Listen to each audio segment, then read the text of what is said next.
श्री स्वामी समर्थ. नमस्कार मंडळी, स्वागत आहे तुमच्या माझ्या यूट्यूब चॅनलवरती. आजचा दिवस तुम्हाला खूप छान सुखाचा आनंदाचा जाऊ हीच मी स्वामींच्या चरणी प्रार्थना करते आणि आज या नवीन व्हिडिओला सुरुवात करते. येत्या 2 एप्रिलला म्हणजेच गुरुवारी आहे हनुमान जयंती. दरवर्षी चैत्र पौर्णिमेला हनुमान जयंती ही साजरी केली जाते, कारण या दिवशी भगवान हनुमानांचा जन्म झाला. म्हणून हा दिवस हनुमानांचा जन्म उत्सव म्हणून देखील साजरा केला जातो. चैत्र पौर्णिमा ही हिंदू नववर्षातील पहिलीच पौर्णिमा असते. तसेच या चैत्र महिन्यामध्ये चैत्र नवरात्र, रामनवमी, हनुमान जयंती असे अनेक धार्मिक सण जे आहेत तर ते साजरे केले जातात. म्हणून या चैत्र पौर्णिमेला विशेष महत्त्व दिले जाते. या चैत्र पौर्णिमेला म्हणजेच हनुमान जयंतीच्या दिवशी व्रताला अनन्यसाधारण महत्त्व दिले जाते. या दिवशी घरातील पुरुषांनी आवर्जून व्रत करावे. या दिवशी घरातील पुरुषांनी व्रत करून हनुमानांची पूजा केली तर घरातील सर्व अडचणी, संकट, दुःख हे कमी होतात आणि वर्षभर घराची प्रगती होते. त्याचबरोबर हा दिवस चंद्रदेवांना सुद्धा समर्पित आहे, कारण या दिवशी चंद्र हा आपल्या 16 कलांनी परिपूर्ण असतो. तो त्याच्या प्रकाशातून अमृताचा वर्षाव करतो. म्हणून या दिवशी घरामध्ये सत्यनारायण पूजा देखील केली जाते. माता लक्ष्मीची देखील पूजा केली जाते. यामुळे घरात सुख समृद्धी येते. पैशांची कमतरता ही देखील दूर होते. मालमत्ता आणि समृद्धीमध्ये वाढ होते. सोबतच या पौर्णिमेच्या दिवशी स्नानाला विशेष महत्त्व दिले जाते. या दिवशी पवित्र नदीत स्नान केल्याने आपल्याला अनंत पटीने पुण्याची प्राप्ती होते. आपल्या आयुष्यात ज्या काही समस्या आहे, ज्या काही अडचणी आहे किंवा जी काही नकारात्मकता आहे तर ती या स्नानाने दूर होते. म्हणून या दिवशी पवित्र गंगेवरती स्नान करावे असे आपल्या हिंदू धर्मशास्त्रामध्ये सांगितले गेले आहे. हनुमान जयंती ही आपल्या हिंदू धर्मातील अत्यंत महत्त्वाची तिथी मानली जाते, जी भक्ती, शक्ती आणि निष्ठेचे प्रतीक आहे. हा दिवस वाईट शक्तींचा नाश करण्यासाठी आणि आत्मविश्वास वाढवण्यासाठी खूप महत्त्वाचा मानला जातो. या दिवशी साक्षात भगवान हनुमान हे पृथ्वीवरती येऊन भक्तांना आशीर्वाद देत असतात आणि म्हणून या दिवशी व्रतासोबतच काही प्रभावी उपाय आणि सेवासुद्धा केल्या जातात. आज व्हिडिओमध्ये मी तुम्हाला एक अतिशय प्रभावी असा उपाय सांगणार आहे. गुरुवार हनुमान जयंतीच्या दिवशी तुम्ही काहीच नाही केले तरीही चालेल, पण एका नारळाचा हा अत्यंत प्रभावी उपाय करा. हा उपाय केल्याने तुमची सर्व अडकलेली कामे पूर्ण होतील. तुम्हाला प्रत्येक कामात यश मिळेल. कर्जमुक्ती होईल. 7 पिढ्यांचे दारिद्र्य नष्ट होऊन फक्त 24 तासातच घरातील नजरबाधा, इडापिडा, शत्रुत्रास संपेल. लक्ष्मीच्या कृपेने वर्षभर आर्थिक भरभराट होईल. तर हा नारळाचा उपाय कसा करायचा आहे, कोणत्या वेळेत करायचा आहे याबद्दलची संपूर्ण माहिती या व्हिडिओमध्ये मी तुमच्यासोबत शेअर करणार आहे. त्यामुळे तुम्ही हा व्हिडिओ स्किप न करता शेवटपर्यंत नक्की पहा.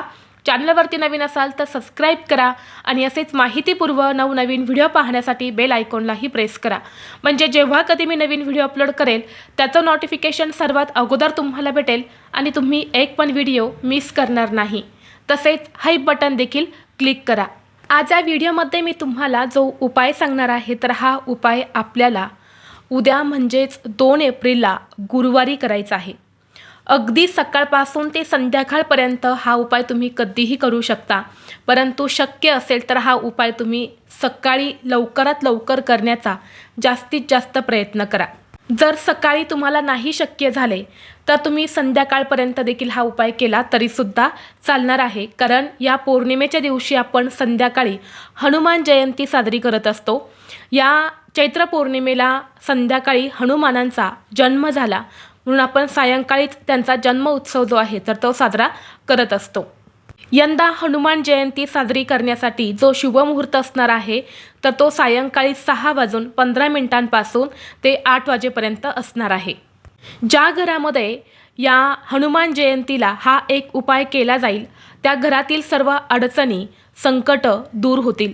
घरात पैसे येण्याचे सर्व मार्ग हे मोकळे होतील. कारण रामभक्त भगवान हनुमान हे चिरंजीवी आहे. त्यांना संकटमोचक असेही म्हणतात, कारण हनुमानजी भक्तांच्या हाकेला धावून येतात आणि त्यांना संकटातून तारतात असे देखील म्हटले जाते. पवित्र मनाने केलेले हनुमानांची भक्ती उपाय हे नक्कीच फलित होतात असा अनुभवसुद्धा बऱ्याच जणांना आलेला आहे. या दिवशी आपण काही प्रभावी उपाय केले तर भक्तांवर ते कृपा करतात असे देखील म्हटले जाते. आणि म्हणून ज्योतिषशास्त्रानुसार या हनुमान जयंतीला काही प्रभावी उपाय केल्याने हनुमान प्रसन्न होऊन तुमच्या सर्व मनोकामना पूर्ण करतील. आता बघा, नारळाला श्रीफळ म्हणून देखील ओळखले जाते. आपल्या हिंदू धर्मामध्ये नारळ हा खूप महत्त्वाचा आहे, जे शुद्धता, समृद्धी आणि दैवी आशीर्वादाचे प्रतीक आहे. नारळ हा इतका पवित्र मानला जातो की तो प्रत्येक धार्मिक विधींमध्ये, पूजेमध्ये वापरला जातो. यात नारळाला लक्ष्मीचे प्रतीक देखील म्हटले जाते. नारळ हा ब्रह्मा, विष्णू, महेश या त्रिमूर्तींचे प्रतिनिधित्व करतो. या नारळाच्या झाडाला कल्पवृक्ष असं देखील म्हटलं जातं.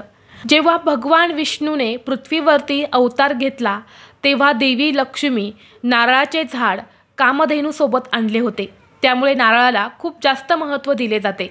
नारळावर असलेल्या 3 डोळ्यांची तुलना भगवान शंकराच्या त्रिनेत्राशी केली जाते आणि भगवान हनुमान हे दुसरे तिसरे कोणीही नसून भगवान शंकरांचाच एक अवतार आहे. म्हणून या दिवशी नारळाला खूप जास्त महत्त्व दिलं जातं. तसेच नारळाला लक्ष्मीचे प्रतीक मानले जाते आणि पौर्णिमा तिथी ही माता लक्ष्मीला समर्पित आहे आणि म्हणून हा उपाय जर आपण केला तर घरात अखंड लक्ष्मी वास करते. देवी लक्ष्मी ही आपल्यावरती प्रसन्न होते. कारण पौर्णिमा तिथी ही धनप्राप्तीसाठी आणि लक्ष्मी प्राप्तीसाठी अत्यंत महत्त्वाची मानली जाते. आणि म्हणून जर तुम्हाला तुमच्या आयुष्यामध्ये सतत आर्थिक अडचणींना सामोरे जावं लागत असेल, सतत पैशांच्या अडचणी येत असतील, तुमच्या घराची भरभराट होत नाही, घरामध्ये पैसा टिकत नाही, उद्योग व्यवसाय चांगला चालत नाही, कष्ट मेहनत करत आहे परंतु त्याला नशिबाची साथ मिळत नाही, किंवा घरातून जास्त प्रमाणामध्ये पैसा खर्च होत असेल, जिथे तुम्ही 5 रुपये कमवतात तिथे तुमचे 100 रुपये खर्च होत असेल, म्हणजेच आलेला पैसा जर तुमच्याकडे स्थिर राहत नसेल तर नक्कीच तुम्ही हा उपाय जो आहे तर तो करू शकता. तसेच हा उपाय केल्याने तुमची सर्व अडलेली कामे देखील पूर्ण होतील. जर भरपूर दिवसापासून तुमचं एखादं महत्त्वाचं काम अपूर्ण असेल, काम पूर्ण होण्यासाठी तुम्ही प्रयत्न करत आहे परंतु त्यामध्ये काही अडथळे येत असतील तर नक्कीच अशी सर्व अडलेली कामे, अडकलेली कामे जी आहेत तर ती नक्कीच पूर्ण होतील आणि तुम्हाला प्रत्येक कामात यश मिळेल. तसेच हा उपाय इतका प्रभावी आहे की हा उपाय केल्याने तुमच्या मनातील प्रत्येक इच्छा, मनोकामना ही देखील पूर्ण होईल. घरातील इडापिडा, नजरबाधा, शत्रूंचा त्रास हा देखील दूर होतो. आता हा उपाय करण्यासाठी तुम्हाला गुरुवारी, चैत्र पौर्णिमेला म्हणजेच गुरुवारी सकाळी लवकर उठायचं आहे. स्वच्छ स्नान करायचं आहे. अंघोळीच्या पाण्यामध्ये तुम्हाला थोडीशी हळद टाकायची आहेत, थोडंसं गंगाजल टाकायचं आहे आणि यानंतर स्नान करून स्वच्छ कपडे परिधान करायचे आहे. सर्वप्रथम देवघरातील देवांची विधिवत तुम्हाला पूजा करून घ्यायची आहेत. आता हनुमानांचा फोटो किंवा मूर्ती आपण आपल्या देवघरामध्ये ठेवत नाही, म्हणून हनुमानांची पूजा ही आपण मंदिरामध्ये जाऊनच करणार आहे.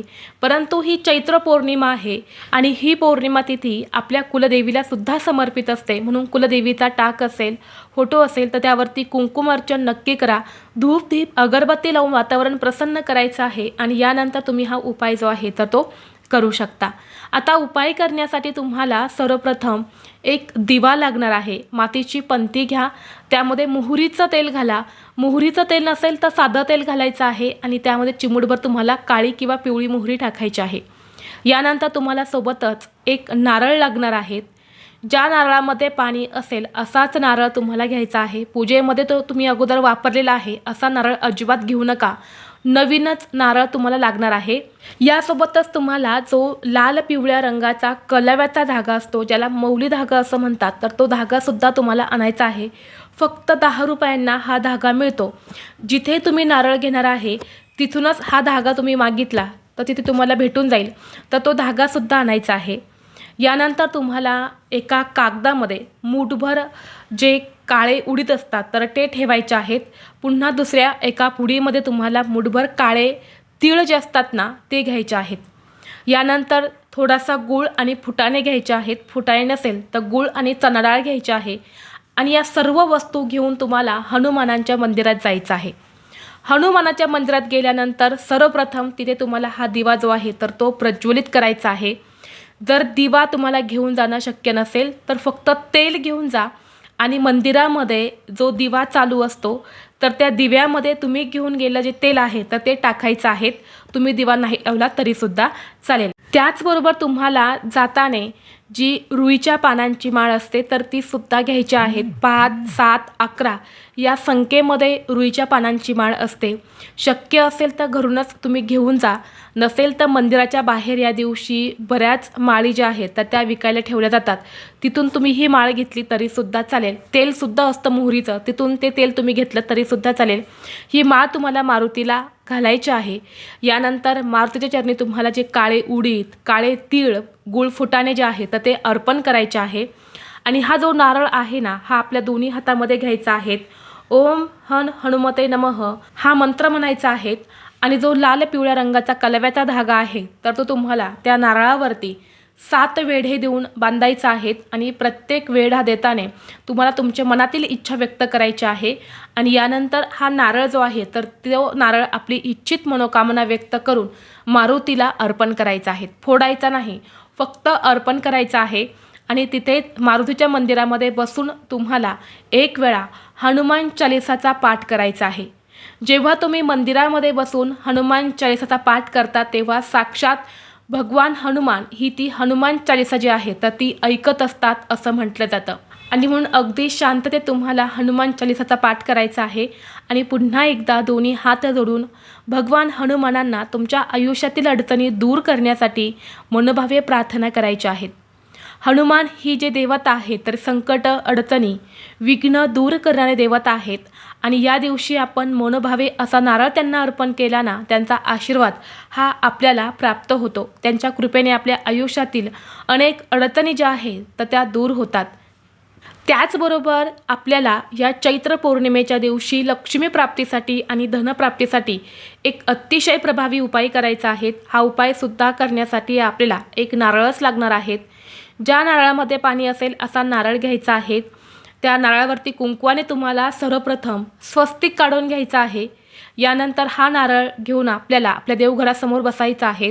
उपाय करत असताना देवघरामध्ये दिवा जो आहे तर तो चालू असावा, दिवा प्रज्वलित करायचा आहे आणि यानंतर सेवा करायची आहे।